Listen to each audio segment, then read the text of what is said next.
ओम शांति। आज हम लोग बाबा मिलन की मुरली कर रहे हैं। मुरली की ओरिजिनल डेट है 18 जनवरी 2009। और अभी जो 18 जनवरी 2025 को बाबा मिलन हुआ था, उसी की ये उस दिन ये मुरली चली थी, दोबारा रिवाइज हुई थी। तो आज हमको ये मुरली रिवीजन करना है। उसको पढ़ेंगे। 40 वर्ष की अव्यक्त पालना का रिटर्न। चार बातें मुरली का सार है ये। चार बातें हैं पिछले, क्योंकि ये 2009 की बोली है, तो 40 वर्ष जब से बाबा अव्यक्त हुए, 1969 से लेकर 2009 तक 40 वर्ष हो गए। तो बाबा ने जितने 40 वर्षों तक बच्चों को जो कुछ भी पढ़ाया, सिखाया, समझाया, पालना दी, उसमें बच्चों को चार बातों से रिटर्न करना है। कौन कौन सी है वो बातें? शुभ चिंतक बनो, शुभ चिंतन करो, शुभ वृत्ति से शुभ वायुमंडल बनाओ, तथा जीरो और हीरो की स्मृति में रहो। इसकी विस्तार में चलेंगे। आज बाप दादा चारों ओर के अपने सेवा के साथी बच्चों से मिलने आए हैं। बच्चों से मिलने आए हैं आदि सेवा के साथी, और साथ में और भी सेवा के साथी बन बहुत अच्छी सेवा की वृद्धि कर रहे हैं।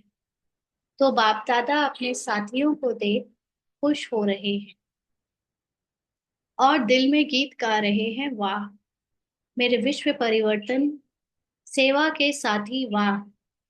आज अमृत वेले से चारों ओर स्नेह की मालाएं बाप दादा को डाल रहे थे, क्योंकि 18 जनवरी सभी की तपस्या सबसे पीक पर होती है। 18 जनवरी 1969 की स्मृति दिवस की वजह से। तो उस दिन बाबा ने चेक अपने बच्चों को देखा कि मॉर्निंग, अर्ली मॉर्निंग अमृत वेले से ही बच्चे बाबा की याद में, स्नेह में डूबे हुए हैं। 3 प्रकार की मालाएं थी। बाबा ने बच्चों को, बाबा तो बहुत अलंकारी भाषा में बात करते हैं ना, तो बाबा स्नेह की मालाओं को देखते हैं कि बच्चों में 3 तरह की मालाएं थी। बाप समान, एक थी बाप समान बनने के उमंग उत्साह की। दूसरी थी अति बिछड़ी हुई बंधन वाली बांधेली गोपिकाओं की।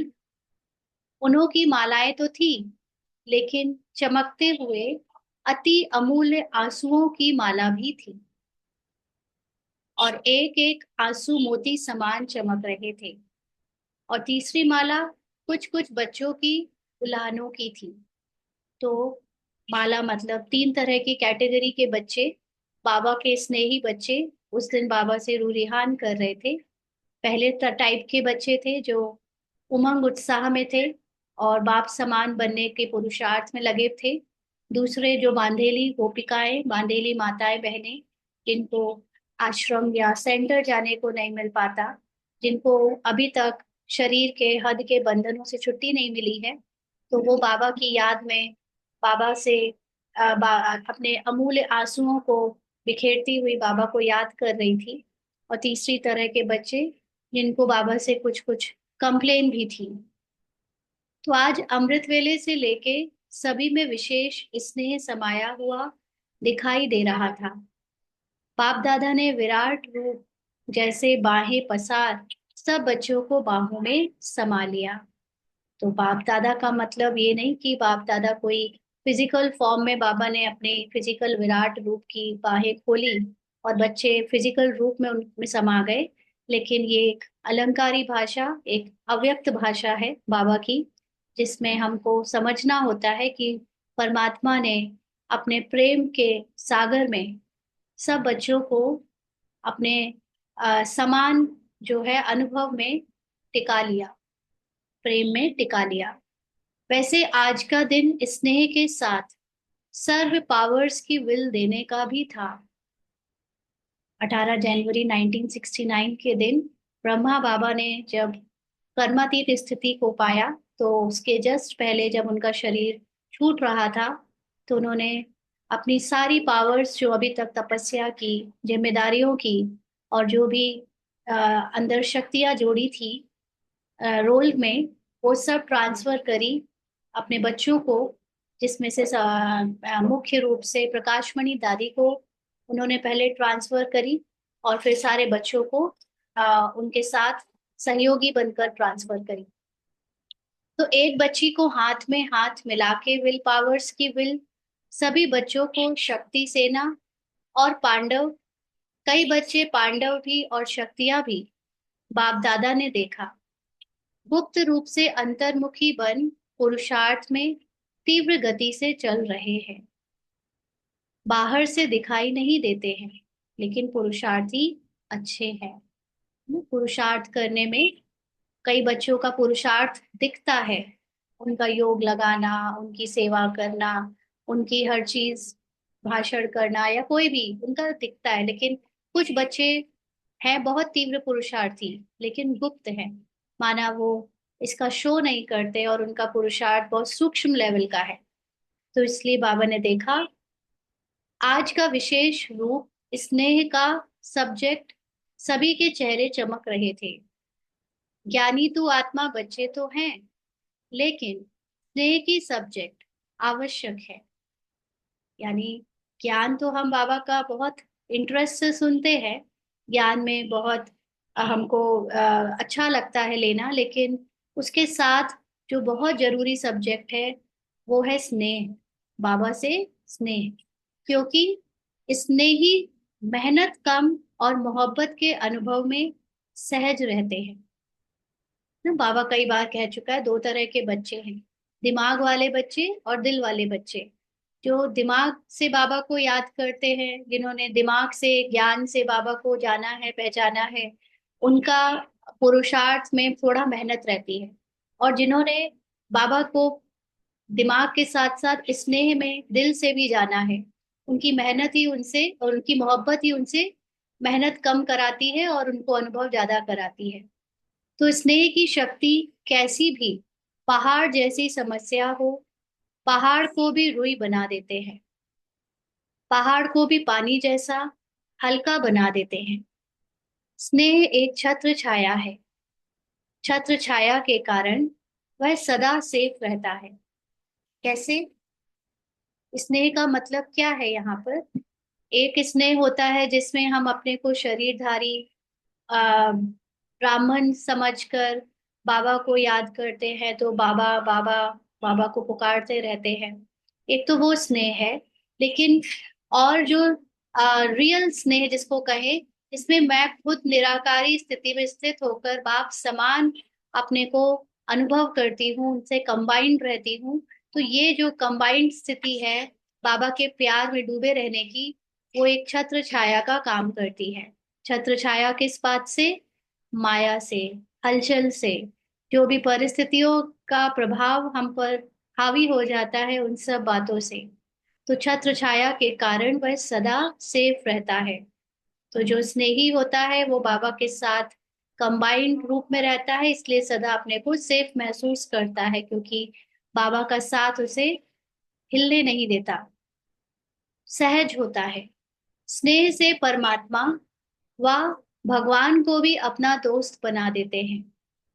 जो यादगार है खुदा दोस्त का, खुदा को दोस्त बनाकर कोई भी समस्या दोस्ती के नाते से सहज कर देते हैं।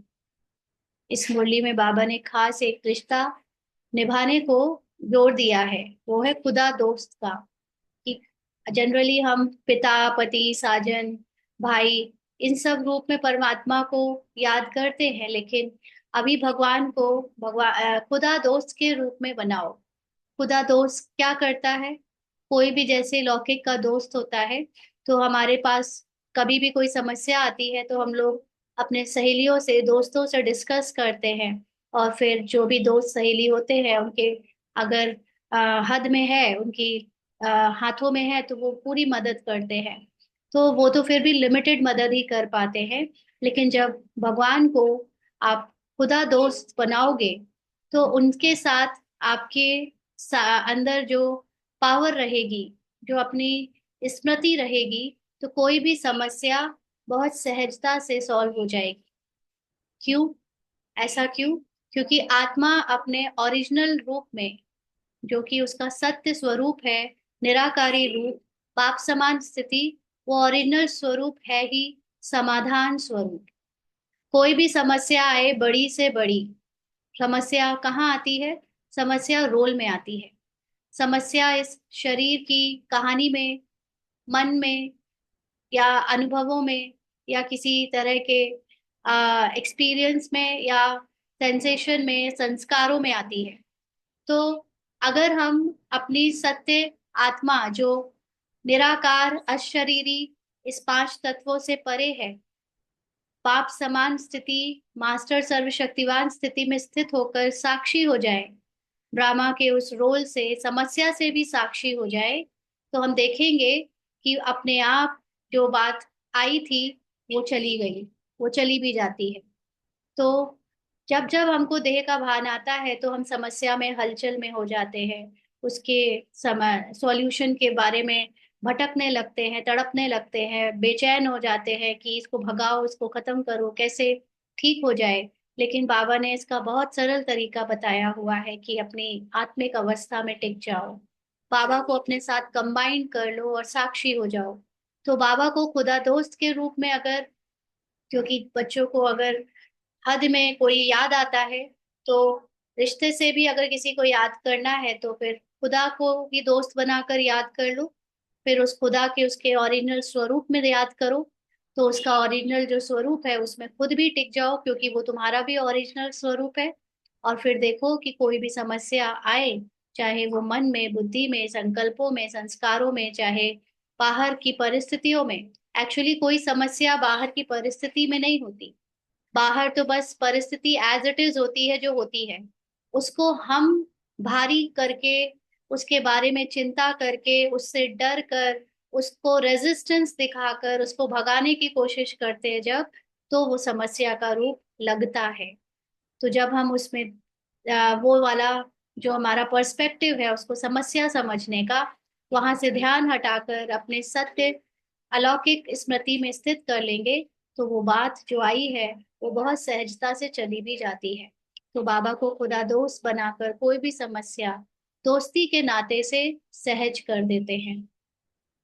तो बाप को अपना साथी बना देते हैं।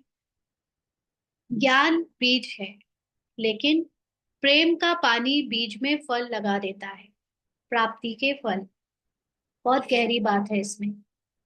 ज्ञान बीज है, माना आत्मा को जान लिया, परमात्मा को जान लिया, ड्रामा को जान लिया, ज्ञानी तो बन गए। लेकिन प्रेम का बीज, सॉरी, प्रेम के पानी का बीज उसमें फल लगा देता है, मतलब उसको फ्रूटफुल बना देता है। किसको? प्रेम क्या है? प्रेम का मतलब सब कुछ स्वीकार कर लेना, रोल में, परिस्थिति में, चाहे बातें अच्छी आए चाहे बुरी आए, चाहे दुख आए चाहे सुख आए, जितनी खुशी से, जितने प्रेम से हम अच्छी परिस्थितियों को, अनुकूल परिस्थितियों को, अनुकूल बातों को स्वीकार करते हैं, उतने ही प्रेम से जब हम विपरीत परिस्थितियों को, विपरीत इमोशंस को, नेगेटिव इमोशंस या नेगेटिव थॉट्स को, या सेंसेशंस को, एक्सपीरियंसेस को, इन सब को भी जब हम प्रेम का पानी डालते हैं, माना उतने ही प्यार से स्वीकार करते हैं, तो प्राप्ति का फल मिलता है, माना। तो हमारी जो स्थिति है वो बहुत ऊंची हो जाती है, हम प्राप्ति स्वरूप बन जाते हैं।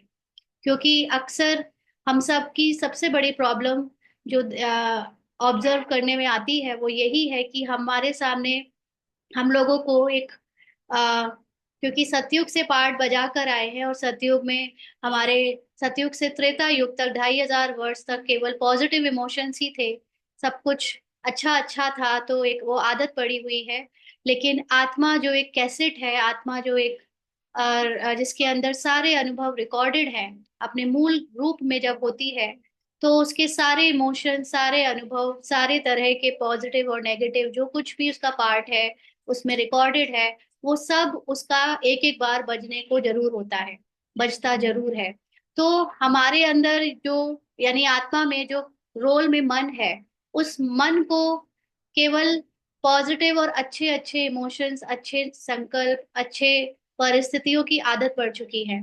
तो जब कभी उसको नेगेटिव इमोशंस आते हैं, क्रोध आए, कोई भारीपन आए, एनजाइटी आए, किसी भी तरह के नेगेटिव इमोशंस आते हैं, बेचैनी आती है, बोर्डम होता है, कुछ भी आता है, तो वो जैसे उसको स्वीकार नहीं करता, वो रेजिस्ट करता है उसको कि क्यों आ रहा है, नहीं आना चाहिए, ये अच्छा क्यों नहीं लग रहा है, अच्छे मुझे अभी पहले तो इतना अच्छा अच्छा फील होता था, अभी कुछ दिनों से क्यों ऐसे नहीं फील हो रहा।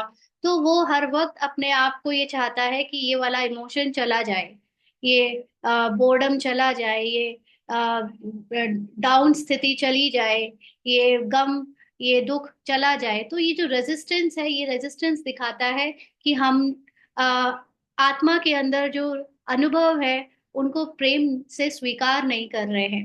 क्योंकि आत्मा के हर अनुभव सिर्फ अनुभव हैं, उसमें अच्छा या बुरा की कोई बात ही नहीं है। आत्मा के लिए अच्छा या बुरा कुछ भी नहीं होता। आत्मा के लिए तो जस्ट अनुभव होता है।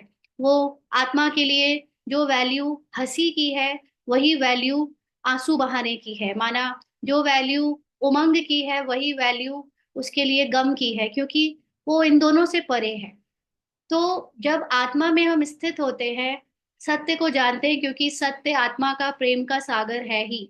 लेकिन उसके अंदर अनुभवों में, जो कि हर तरह के अनुभव हैं, पॉजिटिव, नेगेटिव, न्यूट्रल, सब तरह के। तो जब हमारा मन ये रेजिस्ट करता है कि ये ना आए, इस तरह की परिस्थिति नहीं चाहिए, बदल जाए, दूसरे लोग ऐसे व्यवहार ना करें, तो फिर वो ज्ञान तो होता है, लेकिन फिर हम अंदर से खालीपन महसूस करने लगते हैं कि ये क्यों हो रहा है, क्या आ रहा है। और अगर हम उसको स्वीकार कर ले कि अगर कोई इमोशन आया है तो जाने के लिए आया है, चला जाएगा। अगर कोई बेचैनी आई है तो वो पार हो जाएगी, वो एक जस्ट फीलिंग है, वो एक इमोशन है, वो एक सेंसेशन है। अगर कोई दर्द आया है तो वो चला जाएगा। अगर हम उतने ही प्यार से अपने हालातों को, नेगेटिव हालातों को भी, नेगेटिव परिस्थितियों को, नेगेटिव अनुभवों को भी स्वीकार करें, तो प्राप्ति के फल लग जाते हैं। मना आत्मा अपनी प्राप्ति स्वरूप स्थिति में स्थित होकर बहुत ऊंची स्थिति में स्थित हो जाती है। तो ऐसे बाप के स्नेही बच्चे बाप को याद करना मेहनत नहीं समझते हैं ना। जैसे वो आ, गाना है, तेरे फूलों से भी प्यार, तेरे कांटों से भी प्यार। ना फूल जैसी बातें आएंगी उससे तो प्यार सबको होता है, लेकिन फिर बाबा के बच्चे और ये सभी लोग कहते हैं कांटों से प्यार नहीं, बाबा कांटे मत भेजना ना। लेकिन बाबा के सच्चे स्नेही बच्चे बाबा के कांटों से भी प्यार करते हैं। यानी वो कांटों का मतलब सिर्फ ये नहीं है कि बाहर से कोई आपके साथ बुरा करेगा तो मैं उसको स्वीकार कर रही हूँ, लेकिन मेरे खुद के अंदर जो स्वभाव, संस्कारों में, संकल्पों में भी, सेंसेशंस में भी जो कांटे आ रहे हैं, क्योंकि सबसे बड़ी कांटे और सबसे बड़ी माया तो अपने ही शरीर, संस्कार, संकल्पों में है ना। तो वो अगर उसमें भी कांटे आ रहे हैं तो उससे भी प्यार। तो बाबा के जो स्नेही बच्चे होते हैं, वो उन उन इमोशन से भी प्यार करते हैं। वो उसको रेजिस्ट नहीं करते कि मत आओ, मत यहाँ मुझे तुम्हारा ये बोर्डम नहीं चाहिए, मुझे तुम्हारा ये गम नहीं चाहिए, मुझे दुख नहीं चाहिए। वो दुख को भी प्यार से स्वीकार कर लेते हैं, है ना। तो जैसे बाबा के स्नेही बच्चे बाप को याद करना मेहनत नहीं समझते हैं, लेकिन भूलना मुश्किल समझते हैं ना। बाबा से हम सबको जब से प्यार हुआ है, तो कोई कहे कि बाबा को भूल जाओ तो नामुमकिन सा लगता है ना, क्योंकि अब बाबा से स्नेह करते हैं तो वो मेहनत नहीं है उनको प्यार से याद करने में। तो स्नेही कभी स्नेह को भूल नहीं सकता। मेरा बाबा कहा, दिल के स्नेह से और सर्व खजानों की चाबी मिल जाती है। दिल के स्नेह से और सर्व खजानों की चाबी मिल जाती है। माना आपने जब बाबा कहा तो बाबा की हर चीज से प्यार। बाबा ने ड्रामा बनाया, बाबा कहता है ना साकार मुरली में, बाबा को ये ड्रामा बहुत प्यारा है, बहुत अच्छा लगता है, तो तुम बच्चों को भी अच्छा लगना चाहिए। तो ये इमोशन, ये सेंसेशन, ये सारी तरह की फीलिंग, ये हलचल, ये उबड़ खाबड़ सब कुछ, जो कुछ भी तूफान है, ये कहाँ आ रहे हैं? ये ड्रामा में ही तो आ रहे हैं। तो अगर बाबा को ये उबड़ खाबड़, हलचल, सेंसेशन सब पसंद है, तो हमको भी पसंद होनी चाहिए। तो इससे सर्व खजानों की चाबी मिल जाती है। माना जिसने सब कुछ स्वीकार कर लिया ड्रामा का, जो अपने आत्मा के सत्य में टिका है, क्योंकि उस सत्य में वो है ही प्रेम का सागर, शांति का सागर, आनंद का सागर, ज्ञान का सागर। तो उसका कुछ नहीं बिगड़ता, उसकी मूल अवस्था कभी चेंज नहीं होती। ये हलचल, ये तूफान, ये ऊपर नीचे सब कुछ ड्रामा में हो रहा है। तो जिसने ये जान लिया कि, या जिसने स्वीकार कर लिया ड्रामा में चाहे जो होता रहे, उसको सर्व खजानों की चाबी मिल जाती है। माना उसकी आत्मिक अवस्था इतनी ऊंची हो जाती है कि उसकी अचल अडोल स्थिति को फिर कभी कोई हिला ही नहीं सकता। तो दोनों बाप दादा ऐसे स्नेही, जिनके आगे बाप दादा भी हजूर हाजिर हो जाता है। तो जो बच्चे ऐसे स्नेही हैं, जो बाबा की हर तरह की परिस्थिति को, रोल में हर तरह के इमोशंस को, संकल्पों को स्नेह से स्वीकार कर लेते हैं, बाप दादा यानी दोनों ब्रह्मा बाबा शिव बाबा ऐसे बच्चों के सामने हमेशा हजूर हाजिर रहते हैं। माना और ऑटोमेटिकली वो उनके साथ कंबाइंड ही रहते हैं। कभी ऐसे बच्चे दूसरे तरह के संकल्पों में, विकल्पों में जाते ही नहीं। बाबा को एक सेकंड के लिए भी भूलते ही नहीं, बाबा उनके साथ हमेशा रहता है ना। तो ये बात बहुत गहरी है। हम सब चेकिंग करें और इस बात को अच्छे से समझें। भूल जाते हैं कि पार्ट में जब सब कुछ अच्छा अच्छा चलता है तो हम बाबा को बहुत थैंक यू बोलते हैं, अच्छा लग रहा है, सब कुछ है और हम इंजॉय कर रहे हैं, उमंग उत्साह में हैं। और फिर जैसे ही वो वाले इमोशंस गायब हुए, वो उमंग उत्साह गायब कम हुआ, और नेगेटिव इमोशंस या कोई पुराना संस्कार या संकल्प या व्यर्थ की बातें फिर से प्रवेश कर गई, तो उतने ही हलचल में आ जाते, क्यों आ गई, क्यों हो गया, मेरा पुरुषार्थ खराब हो गया, मेरा पुरुषार्थ क्या कम हो गया, मैं क्यों नहीं वो याद कर पा रही हूँ, मुझे क्यों ऐसे बोर महसूस हो रहा है, एंग्जाइटी हो रही, क्यों ये सब हो रहा है। तो यही कारण हमें अच्छे से जानना है कि ये सब भी जब आ रहा है, ये हलचल, ये तूफान भी, उसको भी उतने ही स्नेह के साथ स्वीकार करना है, उसको भी अलाउ करना है पास कर होने से। क्योंकि हर तरह के इमोशंस, हर तरह के सेंसेशन, थॉट्स हमारे अब मन बुद्धि संस्कारों से अब आखिरी समय में पास होकर निकलेंगे खत्म होने के लिए। तो जो बाबा के बच्चे ऐसे स्नेह में समाये रहते हैं, सब कुछ अलाउ करते हैं, वो लवलीन रहते हैं। तो याद तो सब करते हैं, लेकिन कोई थोड़ी थोड़ी मेहनत से करते हैं, है ना। कैसे? बाबा ये नेगेटिव नहीं चाहिए, मैं योग लगाऊंगी ना तो पॉजिटिव हो जाऊंगी, मैं योग लगाऊंगी ना तो सब अशांति खत्म हो जाएगी, मैं शांति में स्थित हो जाऊंगी। तो हम ऐसे समझकर नेगेटिव इमोशंस को रेजिस्ट करते हैं और फिर शांति में बैठकर अनुभव करते हैं। और जो सदा स्नेह के सागर में लवलीन रहते हैं, वो बच्चे जानते हैं कि ये निकल रहा है, ये सारा थॉट, बाबा मैं तो हूं ही आपके साथ, आपके समान, मैं हूं ही प्रेम का सागर, स्नेह का सागर, मैं तो आप में बिल्कुल डूबी हुई हूँ। और जो भी नेगेटिव इमोशंस है वो निकल रहे हैं, मुझे उनको ना रोकना है, ना मुझे उनमें ध्यान देना है ना। तो रेजिस्टेंस भी नहीं दिखाते और कोई इंटरेस्ट भी नहीं दिखाते, उनको जाने देते हैं। तो ऐसे थोड़े से बच्चे हैं। तो बाबा ने कहा, दुनिया वाले कहते हैं आत्मा परमात्मा में लीन हो जाती, लेकिन आत्मा परमात्मा के प्यार में लव लीन हो जाती है। लीन नहीं, लवलीन होती है। तो जो प्यार में लवलीन होता है उसको क्या होता है, जैसे मैरिज होती है ना, अगर किसी की लव मैरिज हो या अरेंज में भी अगर युगल एक दूसरे से प्यार करते हैं, तो अगर एक दूसरे के घर में कोई कमियां भी हैं, किसी के घर में कोई बहुत ज्यादा मन मुताबिक उतनी परिस्थिति अच्छी नहीं भी है, लेकिन क्योंकि वो एक दूसरे से प्यार करते हैं, तो वो सब कुछ अलाउ करते हैं कि ठीक है, अगर इस घर में कुछ कुछ बातों की कमी है, नेगेटिविटी है, या कुछ प्रॉब्लम भी है, तो इट्स ओके, क्योंकि उनको एक दूसरे से प्यार है तो वो उसको अलाउ कर लेते हैं कि ठीक है, हम इसको भी स्वीकार करते हैं। तो ऐसे ही जब आत्मा परमात्मा के प्यार में लवलीन होती है, तो वो इस ड्रामा में, जो ड्रामा परमात्मा को बहुत प्यारा है, उसने एक्यूरेटली बनाया है, उसमें वो हर तरह की चीज को स्वीकार कर लेती है ना। सिर्फ इतना ही नहीं कि हमको जो लोग मिले हैं, जो परिस्थिति मिली है, उनको स्वीकार करना, वो तो चलो कोई कर भी लेता है, ज्यादातर लोग वो समझते हैं कि कर लिया, लेकिन सबसे बड़ी बात जो स्वीकार करने के बारे में लोग जानते भी नहीं, वो है हमारे खुद के अंदर जो नेगेटिविटी, जो इमोशंस में, जो सेंसेशंस में, जो संस्कारों में जो भी हलचल आती है, उसको हम अक्सर करके रेजिस्ट करते हैं कि नहीं नहीं, तुम नहीं आओ, तुम नहीं आओ, तुम जाओ, मुझे तुम नहीं चाहिए। तो ये प्रॉब्लम हो जाती है, जिसमें हम जिसको हम रेजिस्ट करते करते बाबा से दूर हो जाते हैं। हम फिर फील करते हैं कि हमारा पुरुषार्थ कमजोर हो गया, हमें बाबा याद नहीं आ रहा, हम बाबा की शक्ति को अनुभव नहीं कर रहे। क्यों? क्योंकि हम रेजिस्ट करने में इतना बिजी हैं, उसको भगाने में, उसको हटाने में, मिटाने में इतना बिजी है कि बाबा वहीं खड़ा है। और जैसे बाबा उस चीजों को, उन चीजों, उन इमोशंस को, उन संकल्पों को साक्षी होकर देख रहा है। वो नहीं लगा पड़ा है कि मिटाओ हटाओ। वो तो देख रहा है, ये आए हैं जाने के लिए, निकल जाएंगे। वो तो अपने सत्य में स्थित है, साइलेंस में, प्यार में, है ना, अपने नॉलेज में स्थित है। वैसे अगर मैं भी ये टर्बुलेंस करना, ये हलचल मचाना बंद कर दूं और बाबा के साथ एकदम प्यार में लवलीन हो जाऊं, तो ये सारी बातें जो मेहनत से हम करते हैं वो खत्म हो जाए। तो जो बातें दुनिया वाले कहते हैं कि आत्मा परमात्मा में लीन हो जाती, लेकिन नहीं, आत्मा परमात्मा के प्यार में लवलीन हो जाती है।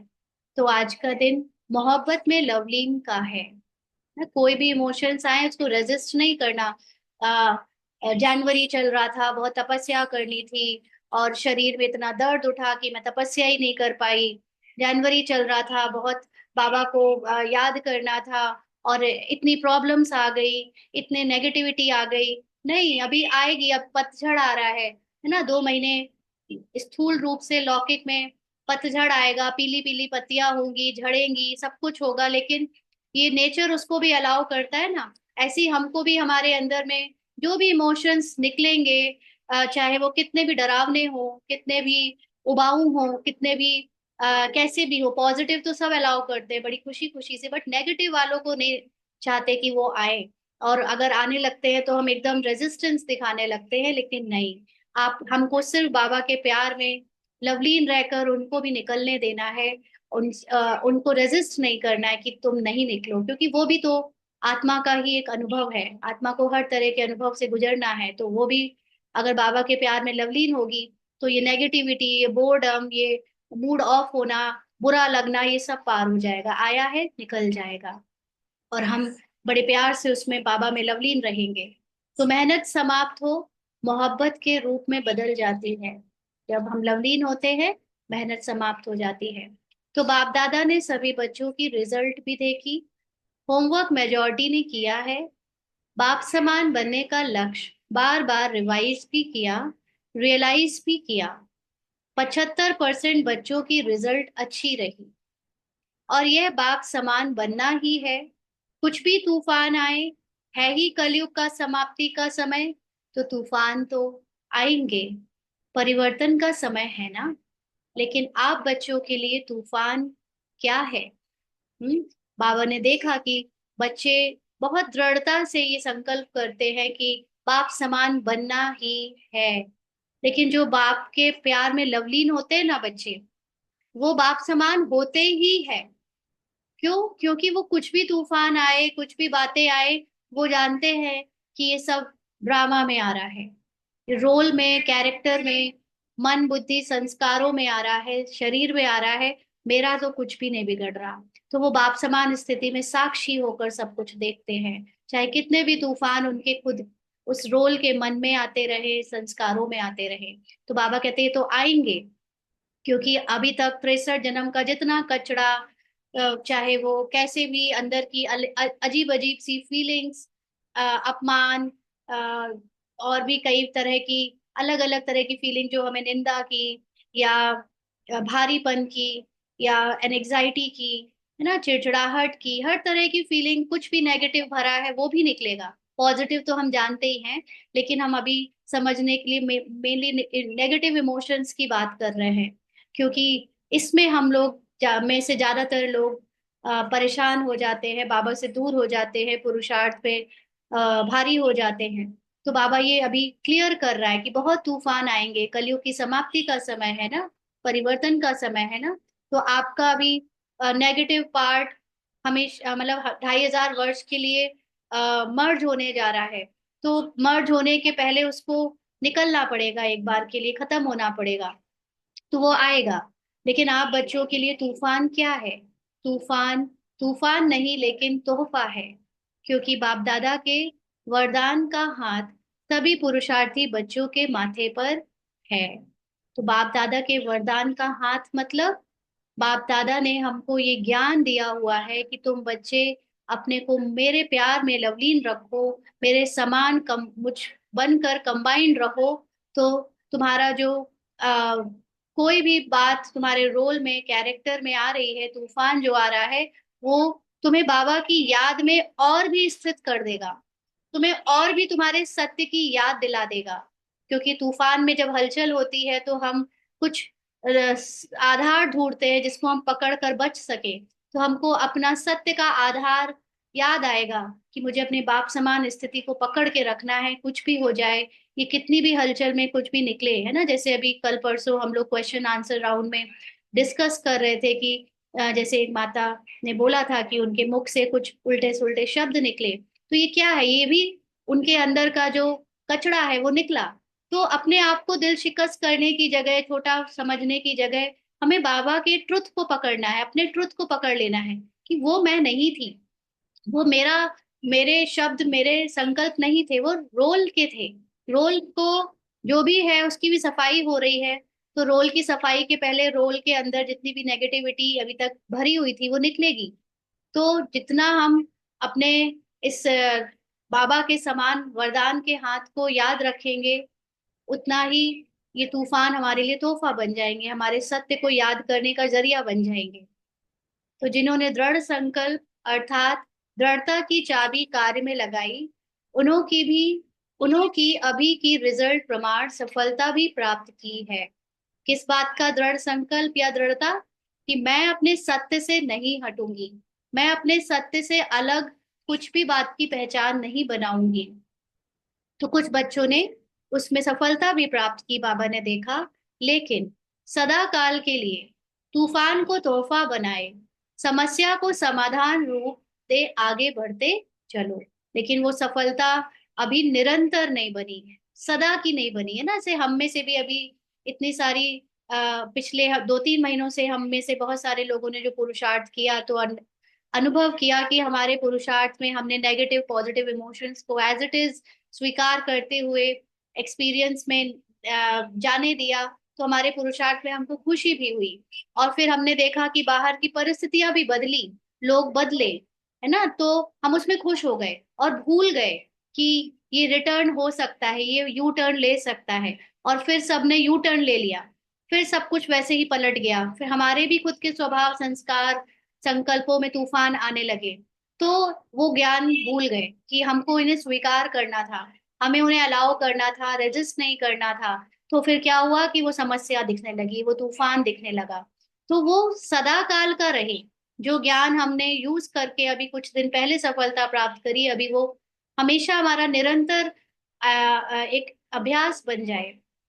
तो कोई भी समस्या होगी वो समाधान रूप में निकलती जाएगी और हम उससे आगे बढ़ते जाएंगे।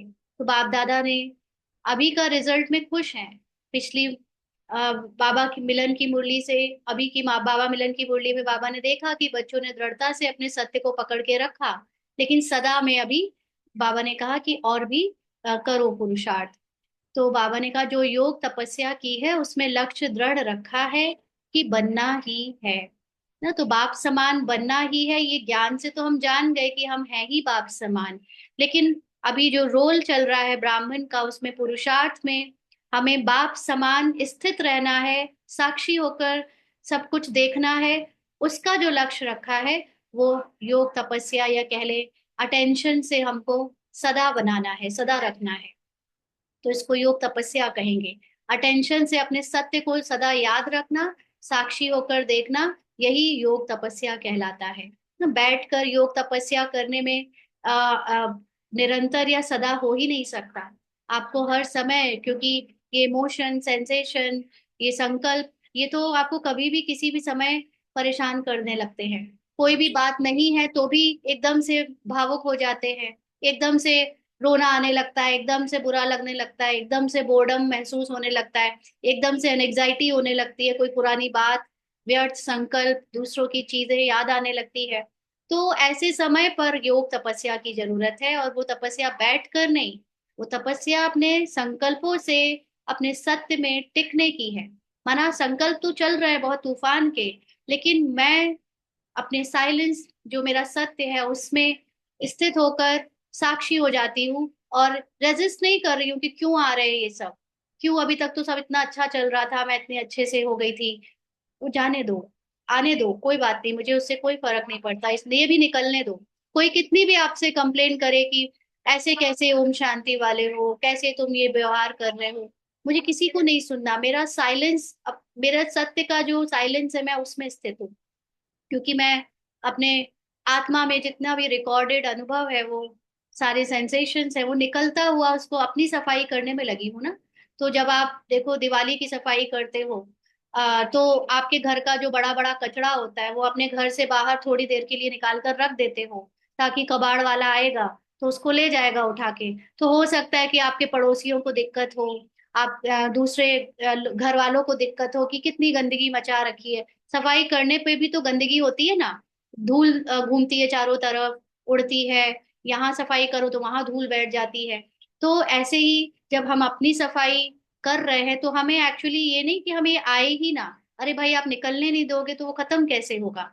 तो उसको निकलते रहने दो, लेकिन आप अपने एक सफाई के जो साइलेंस की स्थिति में स्थित हो, उसमें रहो। बाकी चाहे कोई कुछ भी बोले, कितनी भी कंप्लेन करे, तुम अभी भी ऐसे हो वैसे हो, किसी की नहीं सुननी है, क्योंकि जब सफाई होती है तो दूसरों को दिक्कत तो होती है, लेकिन ऐसे ही पहले हम अपने अंदर की सफाई को सहन कर पाए, ना सहन कर पाए और समा पाए। क्योंकि ये जो कचरा निकलेगा, ये भावुकता, ये इमोशंस, ये सेंसेशन, ये थॉट्स, तो पहले तो मुझे ही उसको सहना पड़ेगा। क्या मैं सहन कर पा रही हूँ ये नेगेटिव इमोशंस, ये एकदम एनजाइटी, डिप्रेशन, और ये एकदम मूड ऑफ हो जाना? पहले खुद को सहन करना है और समा लेना है।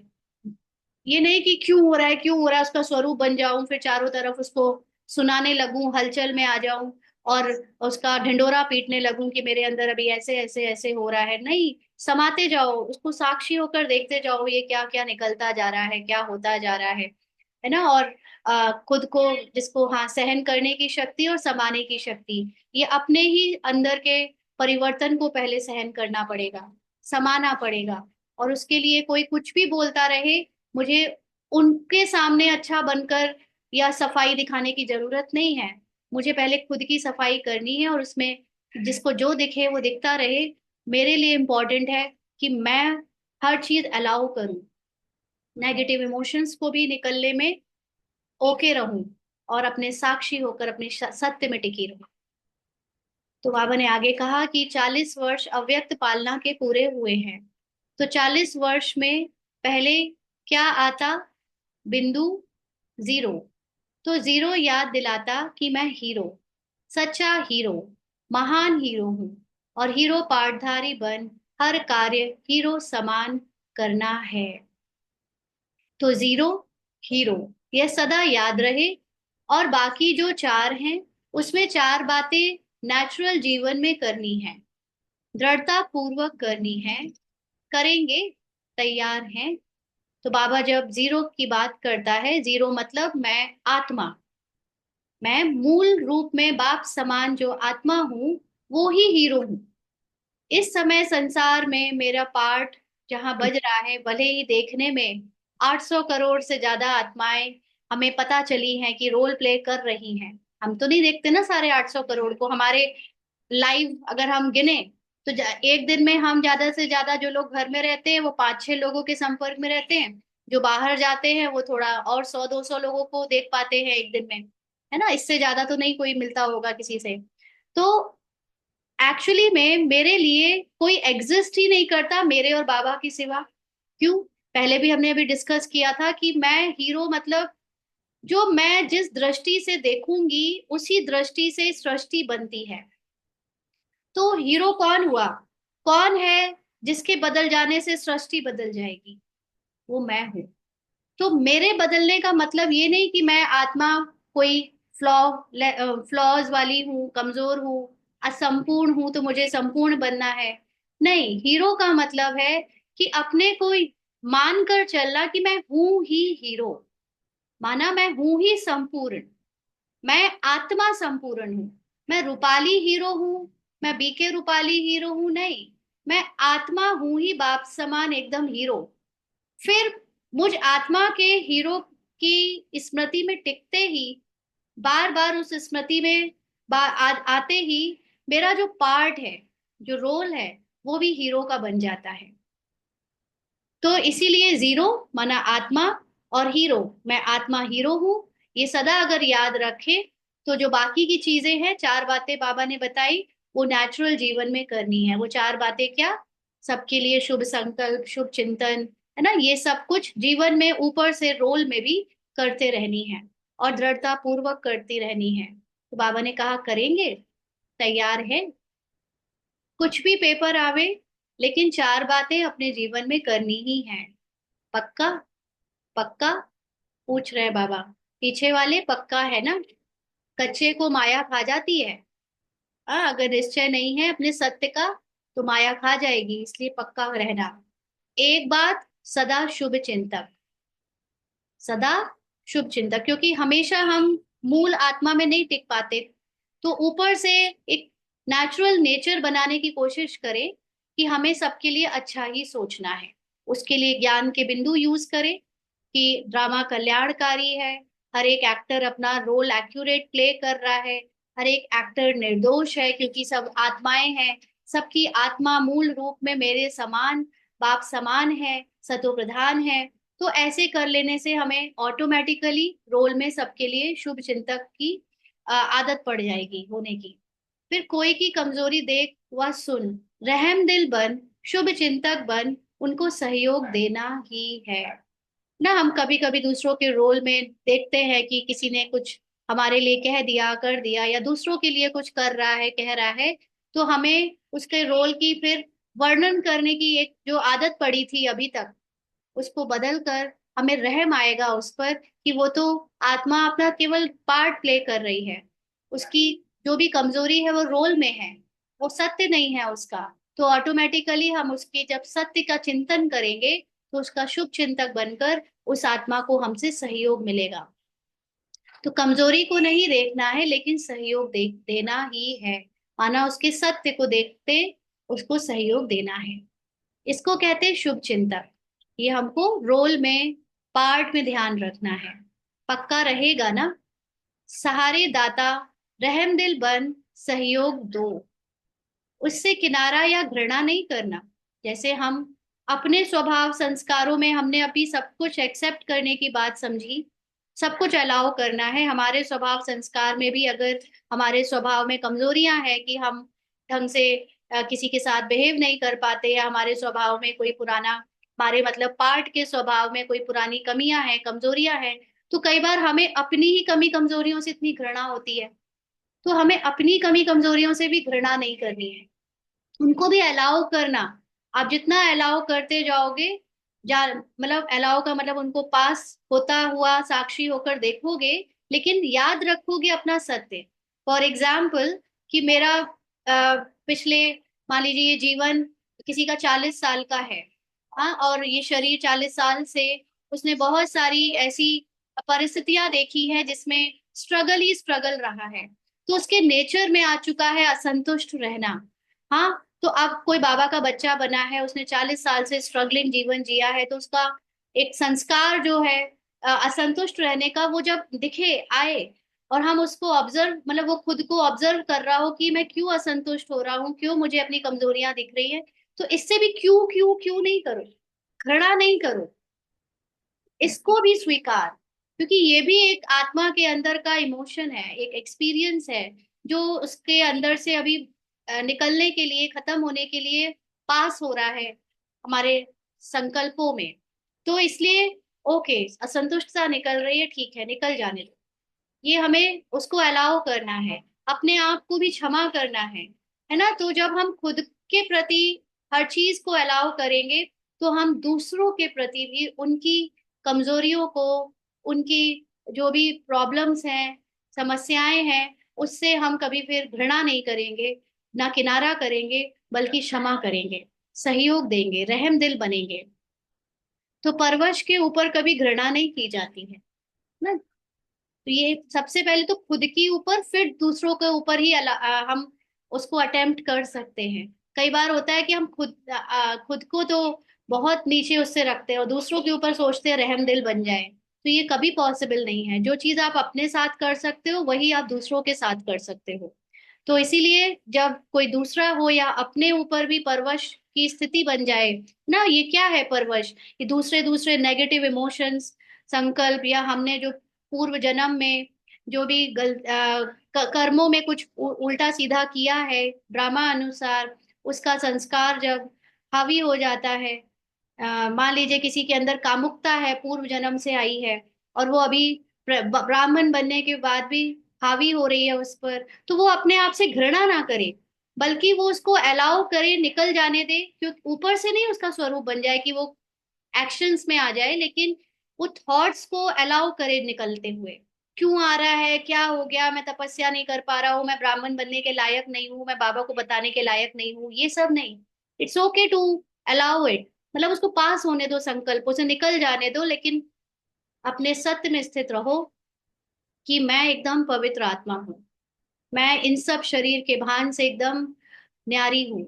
ऐसे ही जो अभी हमने बात करी असंतुष्टता का, किसी का इमोशन है पुराना 40 साल से, वो उस इमोशंस को निकलने दे, पार होने दे, और अपने सत्य में स्थित हो जाए कि मैं आत्मा सदा ही संतुष्ट मणि हूँ। इसको कहते हैं स्वमान यूज करना। मैं आत्मा संतुष्ट मणि हूँ, ये रोल को अभी ऐसे इमोशंस आ रहे हैं, निकल जाने तो, उससे घृणा नहीं करना है, उससे किनारा नहीं करना है, कि मत, उसको सप्रेस नहीं करना है। किनारा करना मतलब सप्रेस करना, कि तुम निकलो नहीं, तुम नहीं आ सकते, ऐसे थॉट्स आ नहीं सकते, आज नहीं तो कल आ जाएंगे। इसलिए पार करने दो उनको, हो जाने दो, चले जाने दो बादलों को, है ना। अपने सत्य में टिको। आकाश जैसे बादलों को पार करता हुआ आकाश ही रहता है, वो कभी बदलता नहीं, वैसे ही ये थॉट्स हैं, इमोशंस हैं, इनसे कभी घृणा नहीं की जाती। तो जब हम अपने ऊपर ये अप्लाई कर पाएंगे, तो हम दूसरी आत्माओं को भी, जो कि हमारी ही तरह परवश है, उनसे भी फिर हम घृणा नहीं करेंगे, उनको भी सहारा देंगे। सहारा दिया जाता है मतलब अलाउ करना, उनको भी क्षमा करना, उनको भी थोड़ा स्पेस देना, इट्स ओके, तुमसे ये हो गया, इट्स ओके, है ना। तो फिर हम उनको शक्ति दे सकते हैं कि वो भी अपने सत्य में टिक सके। भले ज्ञानी नहीं है वो, लेकिन हमारी वाइब्रेशन से ही उनके अंदर की जो कचरा निकल रहा है, वो उस कचड़े को निकाल कर बहुत हल्का फील करेंगे। तो शुभ चिंतक और दूसरा है शुभ चिंतन। आजकल बाप दादा देखते हैं मेजॉरिटी बच्चों में कभी कभी व्यर्थ संकल्प बहुत चलता है। इसमें अपनी जमा की हुई शक्तियां व्यर्थ चली जाती हैं। इसलिए शुभ चिंतन की, स्वमान का कोई ना कोई अपना टाइटल मन को होमवर्क दे दो। मन का टाइम टेबल बनाओ। कर्म का तो टाइम टेबल बनाते हो, लेकिन मन का टाइम टेबल बनाओ। तो व्यर्थ संकल्प से क्या होता है, जितनी हमने आत्मिक अवस्था अभी तक बनाई होती है, वो वेस्ट हो जाती है व्यर्थ में, यानी देह के भान में चले जाते हैं। क्योंकि व्यर्थ संकल्प किसके चलते हैं?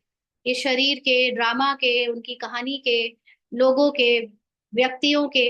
तो हम जो अभी तक अपनी आत्मा में स्थित थे, उस अलौकिकता में स्थित थे, अव्यक्त स्थिति में स्थित थे, वो व्यर्थ हो गया, वो वेस्ट चला गया। तो जब ऐसी चीज आनी है, तो उसके पहले ही एक आदत बना ले हम अपने आप को, मॉर्निंग से जब भी उठे तो होमवर्क दे कि मुझे अपने को स्वमान में रखना है। इतने स्वमान की बार बार रिवीजन करनी है, अपने मन को बिजी रखना है। अपने मन को चाहे ज्ञान के पॉइंट्स को याद करने में बिजी रखे, चाहे वो स्वमान को याद करके उसमें बिजी रखे, चाहे मनसा सेवा करने में बिजी रखे, ताकि व्यर्थ चल ना सके, आ ना सके अंदर। तो स्वमान अमृत वेले मिलन मनाने के बाद, अब इसमें भी सेम रूल अप्लाई होता है। व्यर्थ को अगर रोकने की कोशिश करेंगे या सप्रेस करने की कोशिश करेंगे, तो वो फिर वही हो गया कि हम उसको अलाउ नहीं कर रहे हैं निकलने में। तो व्यर्थ को रोकना या सप्रेस नहीं करना है, इसमें तो व्यर्थ में हमने और ध्यान दे दिया।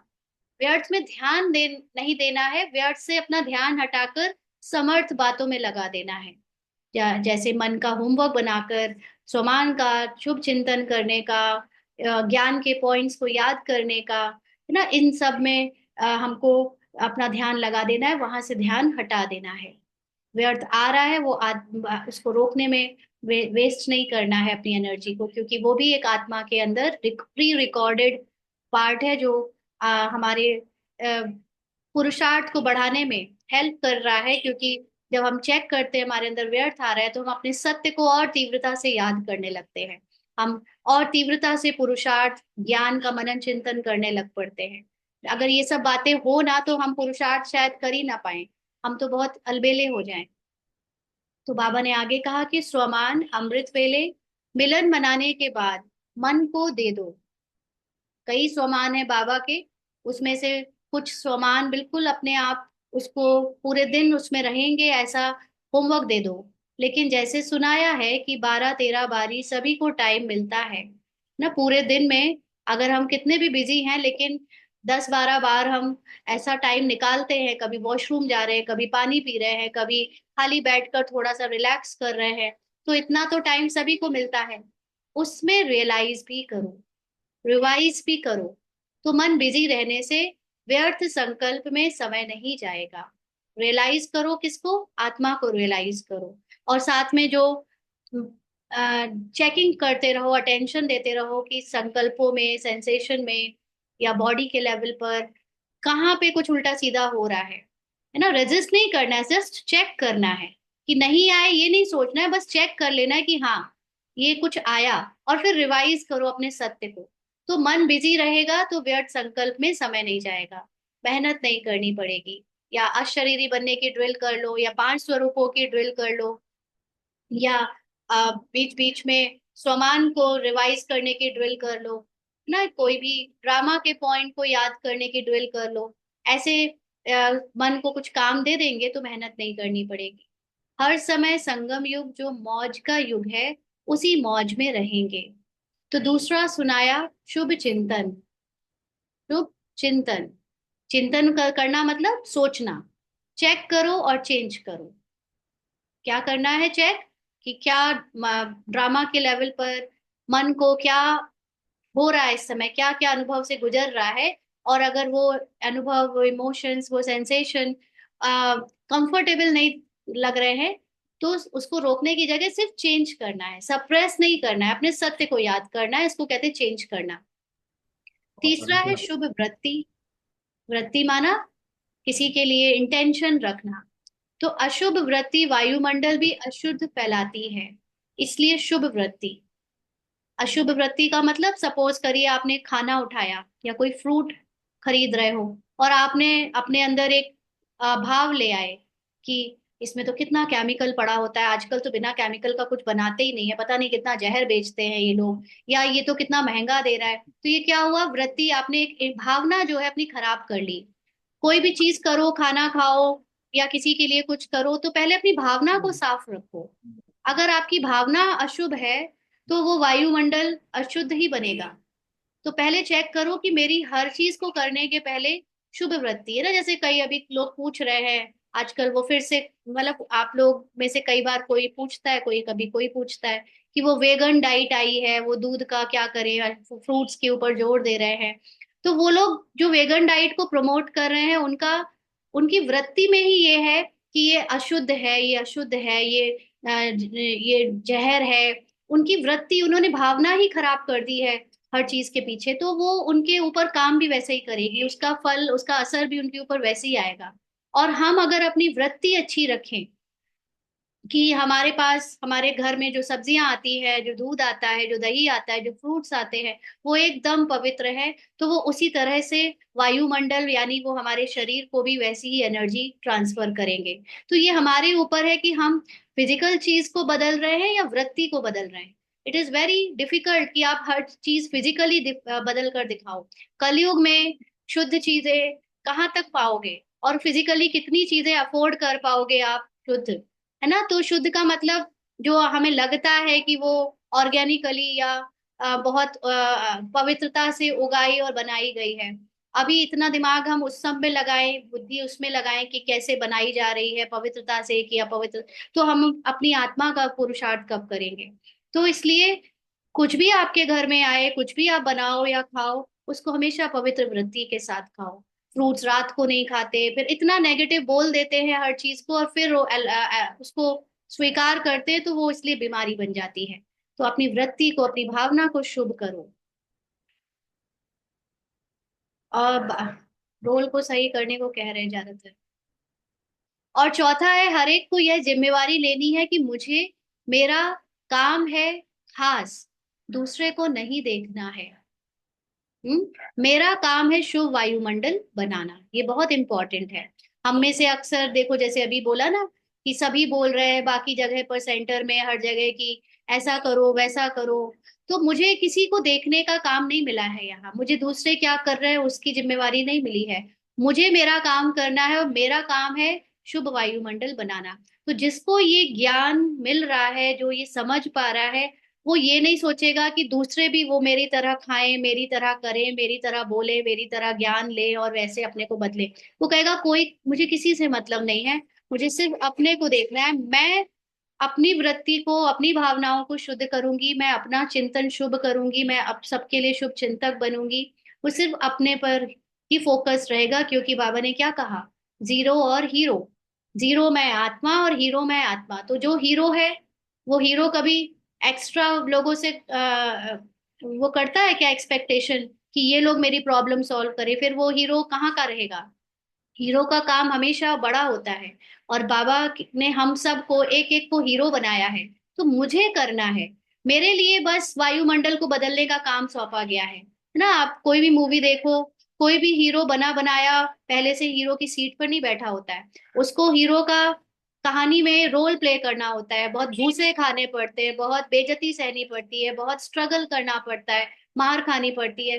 तब कहीं जाकर वो आखिरी में हीरो की उपाधि पा पाता है, जब वो विलेन को, माया को हरा देता है ना। तो ऐसे ही हम सब भी यहाँ पर जो भी कर रहे हैं, हम अपने अपने लिए अपने को हीरो समझ कर करें कि मुझे वायुमंडल को बनाना है। तो जैसे कभी भी वायुमंडल में बदबू होती है, तो क्या करते हो? खुशबू फैलाते हो ना। बदबू सहन नहीं होती, कोई ना कोई खुशबू का साधन अपनाते हो। ऐसे साधारण वायुमंडल व अशुभ वायुमंडल बदलना ही है।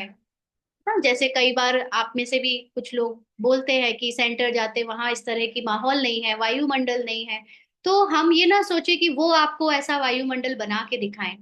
आप वहां जाओ और आप अपने ज्ञान से, अपनी शुभ भावना से, शुभ वृत्ति से वहां पर ऐसा वायुमंडल बनाओ कि सब आपको कॉपी करें, सब आपके जैसा योगी बने, सब आपके जैसे वहां पर साइलेंस में बैठकर अपने सत्य को याद करें, अनुभव करें।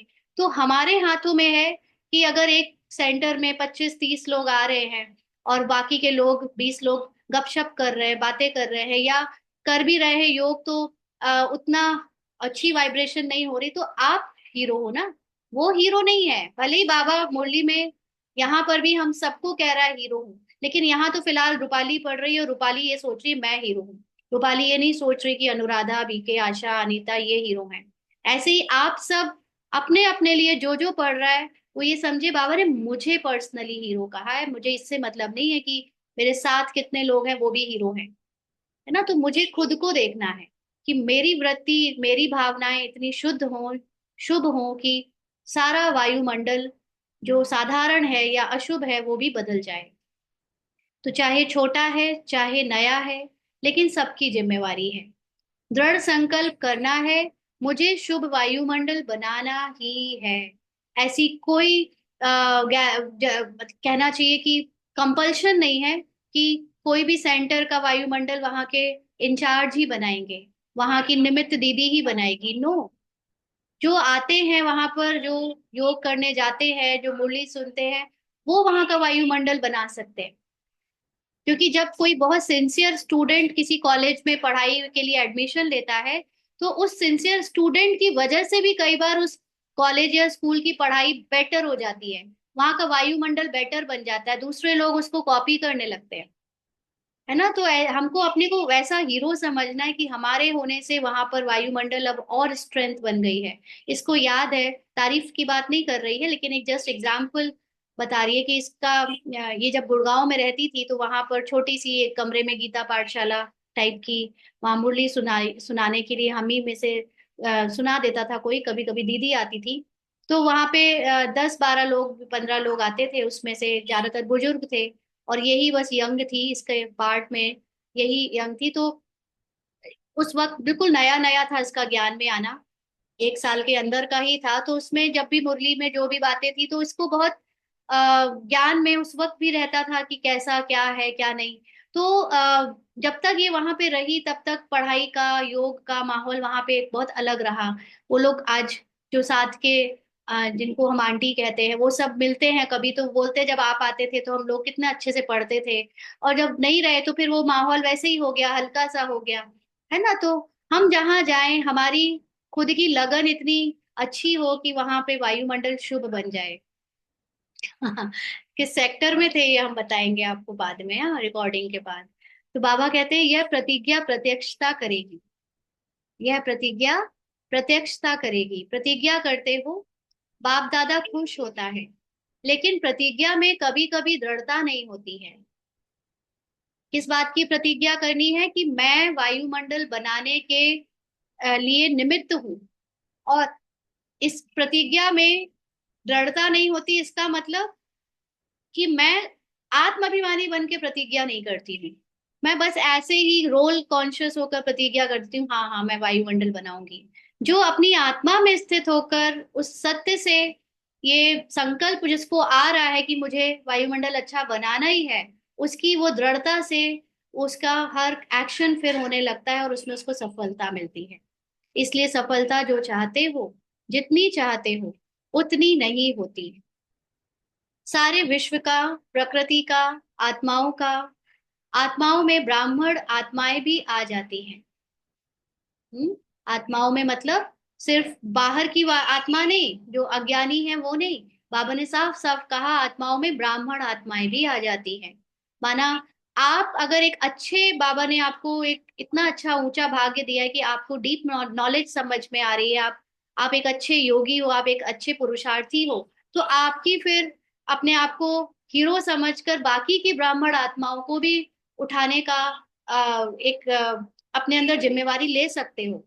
क्योंकि हम जब विश्व को और प्रकृति को बदलने की जिम्मेवारी ले लिए बैठे हैं यहाँ, तो साथ की ब्राह्मण आत्माओं को भी तो बदलने का जिम्मेवार हम हो सकते हैं ना। तो हर एक अपने सेवा स्थान का ऐसा वायुमंडल दृढ़ता से बनाओ कि कुछ त्याग करना पड़े तो कर लो। कैसा त्याग? कई बार सेंटर में कंपटीशन होता है, किसको मुरली सुनाने को दी जा रही है, किसको सेवा के लिए दीदी निमित्त बनाकर किचन का ड्यूटी दे रही हैं, किसी को भाषण का ड्यूटी दे रही है। मुझे अगर ये सब नहीं भी मिल रहा है तो मुझे उसकी लगन, मुझे वो खींचे ना, मुझे वो सब नहीं, मुझे अपने ज्ञान युक्त, योग युक्त स्थिति से वायुमंडल को बनाना है।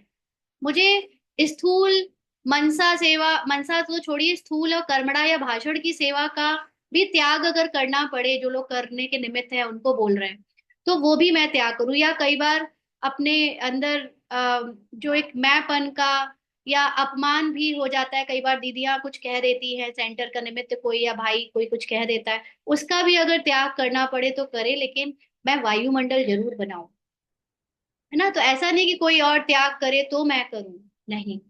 सिस्टम ठीक हो तो मैं ठीक रहूं, नहीं। तो नहीं करो, मुझे तो करना ही है। विश्व परिवर्तक स्वमान है ना, सभी विश्व परिवर्तक हो ना, हाथ उठाओ।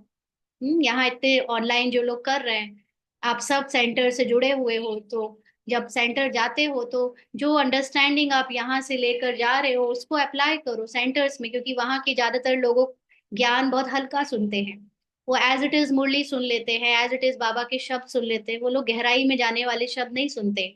तो आप लोग जो सुन रहे हो, आप लोग जो धारण कर रहे हो, उसको अपनी शुभ वृत्ति से, अपनी शुभ इच्छाओं से वहां पर एक्सचेंज करो, उसको फैलाओ, क्योंकि आप हीरो हो ना, आप क्रीम लेयर हो। जो ये करेगा उसको उसका फल मिलता है, क्योंकि आपकी आत्मिक उन्नति से आप लीडर बन जाते हो। हमें कोई दिखावे का लीडर नहीं बनना है, हमें कोई नाम मान शान नहीं चाहिए, लेकिन एक ये अपने आप ऐसा होता है कि हमारा एक संस्कार जाग जाता है ना, दूसरों को गाइड करने का, दूसरों को शुभ भावना से आगे बढ़ाने का। तो ये संस्कार हमारे पर्सनालिटी में, रोल में भी बहुत हेल्प करता है, और आत्मा के अंदर तो है ही सभी संस्कार। तो बाबा ने कहा सभी विश्व परिवर्तक होना, हाथ उठाओ। अच्छा, विश्व परिवर्तक, बहुत अच्छा। तो पहले बाप दादा देखना चाहते हैं, है भी, होगा भी। लेकिन इस वर्ष में बाप दादा छोटे और बड़े सेवा केंद्र का चक्कर लगावे तो वायुमंडल कैसा हो? जैसे आज का दिन स्नेह और शक्ति का है, ऐसे गांव गांव का सेंटर, बड़ा सेंटर का वायुमंडल चैतन्य मंदिर हो।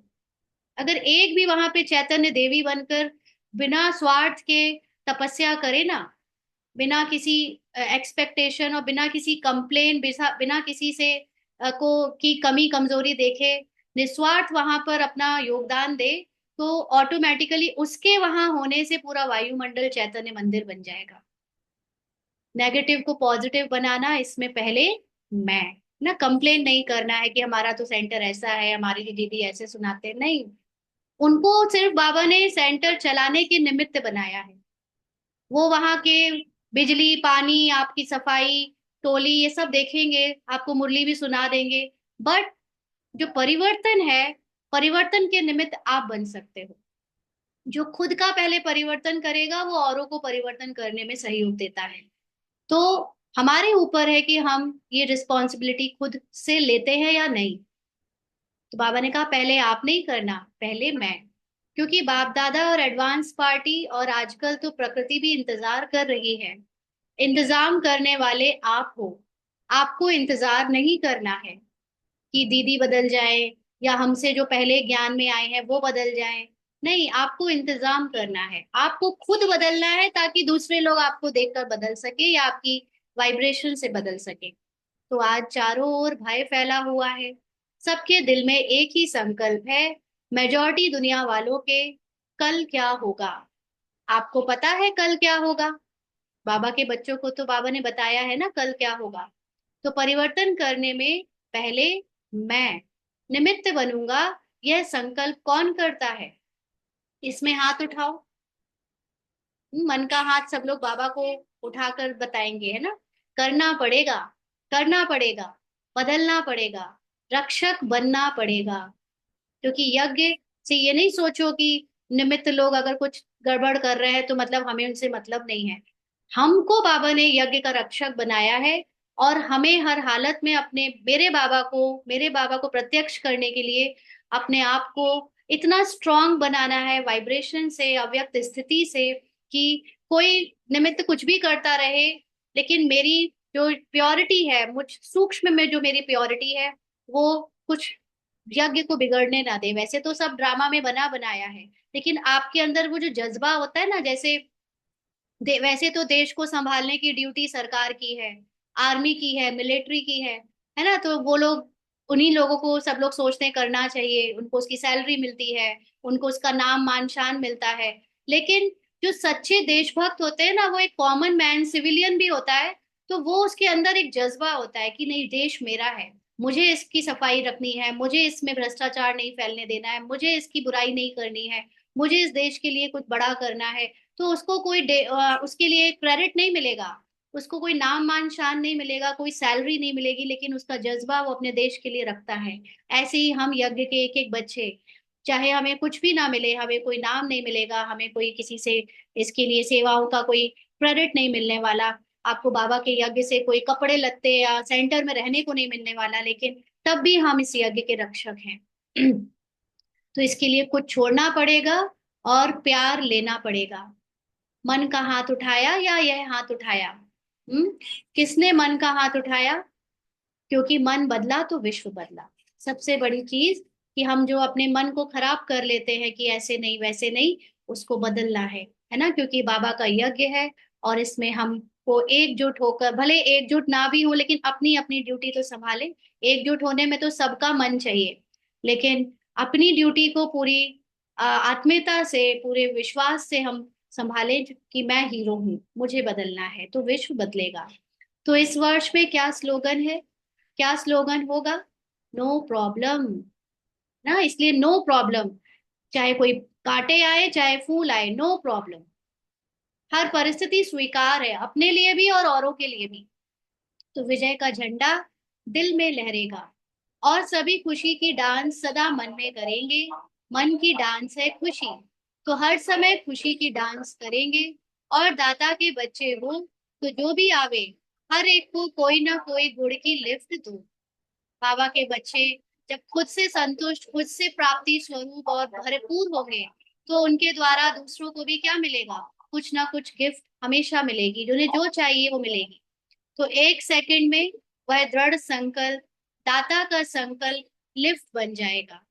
और सेकंड में परम धाम, सूक्ष्म वतन, स्थूल मधुबन, साकार वतन, जहां चाहेंगे वहां बिना मेहनत के सेकंड में बुद्धि से पहुंच जाएंगे। कोई भी सामने आए, उसको खाली हाथ नहीं भेजना।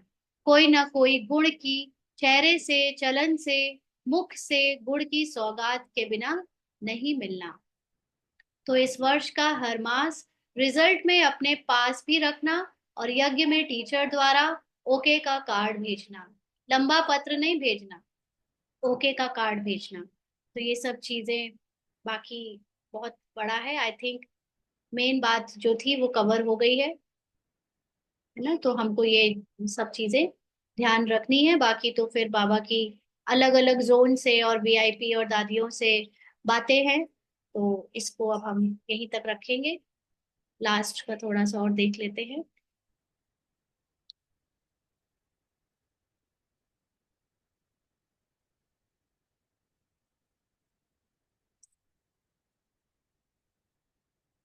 अलग अलग विंग्स से बात करी है, दादी से बात करी है, परदादी से।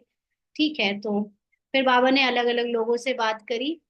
उस सब से हमको अभी ज्यादा जरूरत नहीं है, लेकिन मेन बात आज सबने समझी और उसको धारण करेंगे।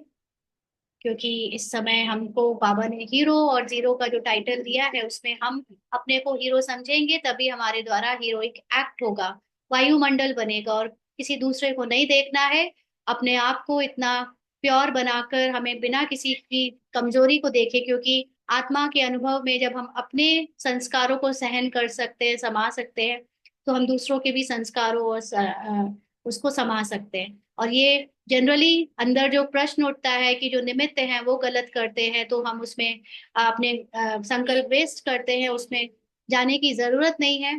क्योंकि सबका अपना अपना पार्ट है, लेकिन वायुमंडल को श्रेष्ठ बनाने का पार्ट जो प्ले करेगा, वही सबसे ऊंचा और सबसे श्रेष्ठ पुरुषार्थी होगा। इसलिए हम अपनी अपनी कमान को हाथ में लें और आगे बढ़े। अच्छा, ओम शांति।